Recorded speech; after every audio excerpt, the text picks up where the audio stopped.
Hey everyone, so here's going to be my thoughts on No Rest for the Wicked after 15 hours on the game. This isn't a review since the game is still in early access and has yet to be released and because of my hours. Consider this my first impressions. But I played enough to be able to speak on it and my experience with the game that I wanted to share with you all. Do keep in mind things are subject to change in this game, so the things that I am talking about, if you do decide to pick up this game, could be completely different. Now with that out of the way, let's start with the positive. I think this game looks really beautiful with the visual style and art direction that they took for this game as you're exploring through all of the different areas and the beginning portions too. It just looks great. Even the cutscenes and the dialogue whenever you're talking to the different NPCs. And not only that, they're all fully voice acted. And the voice acting in this game is really good. It's definitely not bad by any means. If you guys have seen any of the gameplay and stuff, definitely up there. There is a story in this game too. The land is ravaged by a plague called the Blight, and then you take on the role of a holy warrior called a Serum who is sent to the continent of Sakra to defeat the plague that's spreading.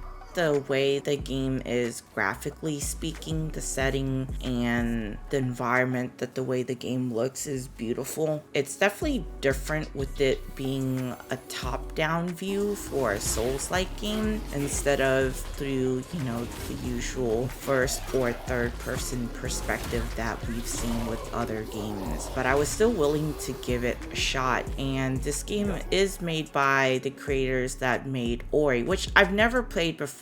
It was my buddy that put me onto it, and then we seen it during, I believe it was during the Game Awards. That's how the game first came onto my radar. And since then, I've been keeping a close eye on the game up until the point, obviously, it was released because I wanted to check it out. When it comes to the gameplay in this, it takes a lot for me to get used to, I think, because of it being top down. It definitely certainly throws me off, and at the moment, I think the devs are aware of it too, that if you're playing this on keyboard and mouse, there's no way to rebind your controls because of the camera angle. Playing this on keyboard and mouse, I've noticed that sometimes it seems like there's like some sort of input delay, and I don't feel like I always have full control of what I'm doing in game when it comes to like dodge rolling or ping or whatever. It just seems off to me. It seems like when they developed or made this game, it is with controller in mind first. Even when you boot up the game for the first time on Steam, it'll tell you that,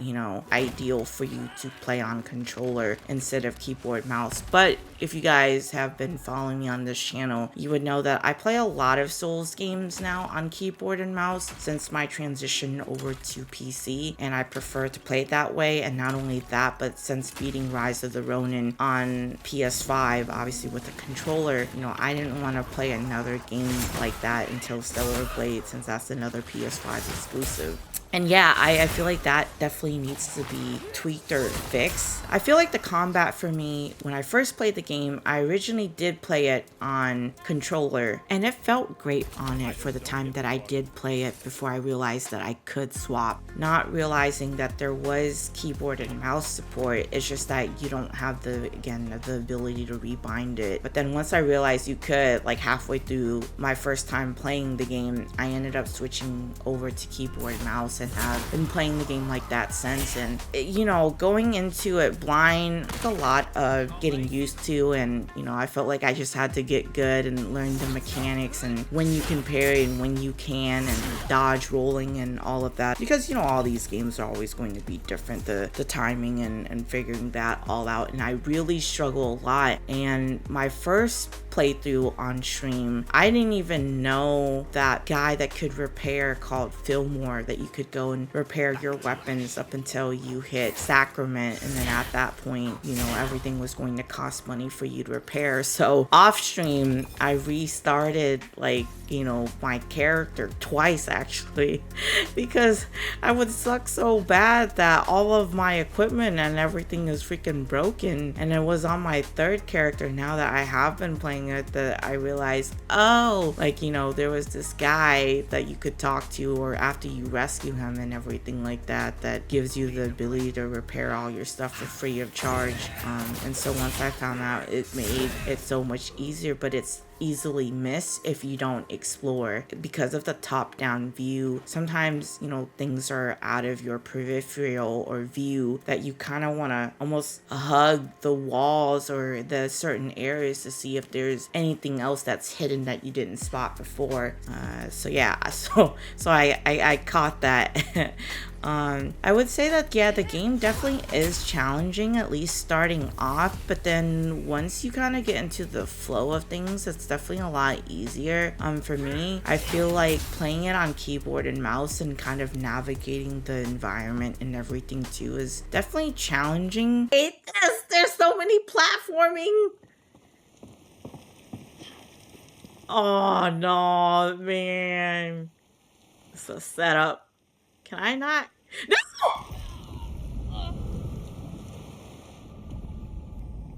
You may be facing in the direction in which you want to like jump or platform, but again, I don't know what it is about the control, but I don't feel like I always have control over what I'm doing 100% of the time. The environment and everything is like really pretty as you like explore all of the different areas, and how like even when you come back, it changes the enemies that you might run into or face. There's always plenty of loot around too.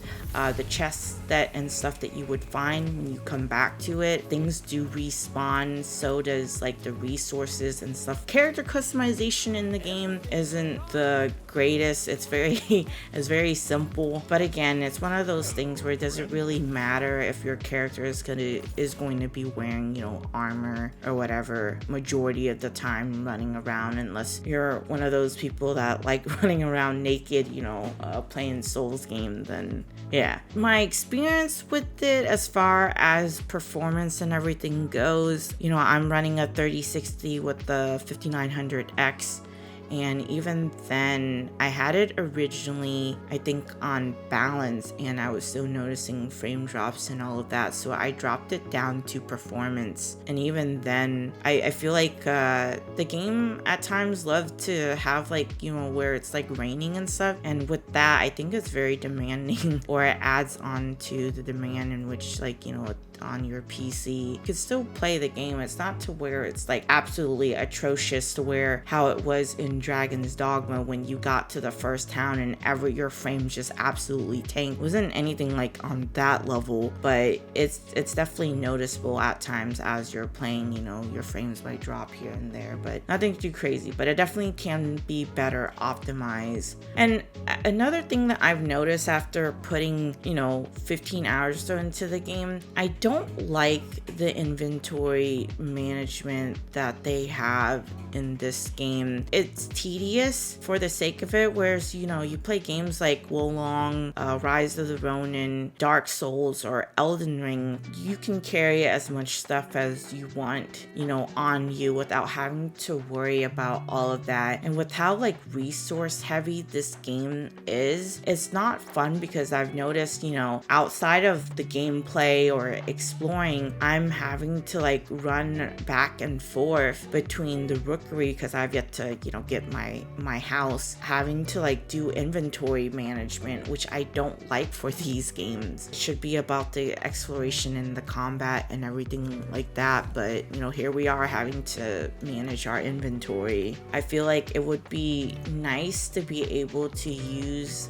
items from your stash instead of it having to be on you when you're talking to merchants or armor smith trying to like either upgrade your weapons or enchant things.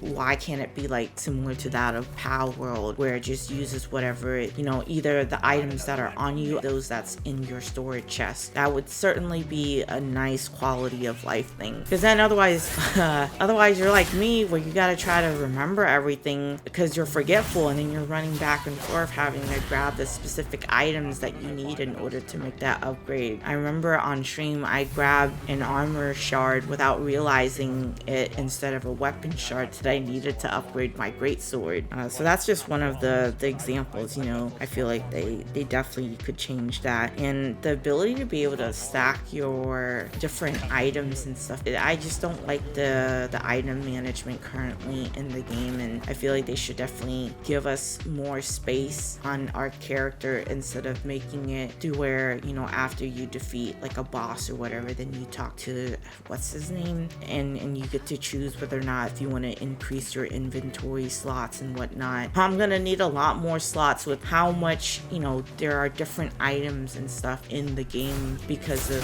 the crafting with the recipes and all of that. Playing Rise of the Ronin, you have unlimited storage space on you, so it's never an issue, but it's just not fun. I don't enjoy that aspect about the game. And besides the performance too, everything about the game otherwise, with the exception of what I've expressed, I really enjoyed my time with it. I just need, you know, more responsive controls for keyboard and mouse, not that input delay, and the ability to be able to rebind my keys would certainly be nice. So another feature I would like in the game, the ability for buyback when you accidentally sell stuff that you don't mean to.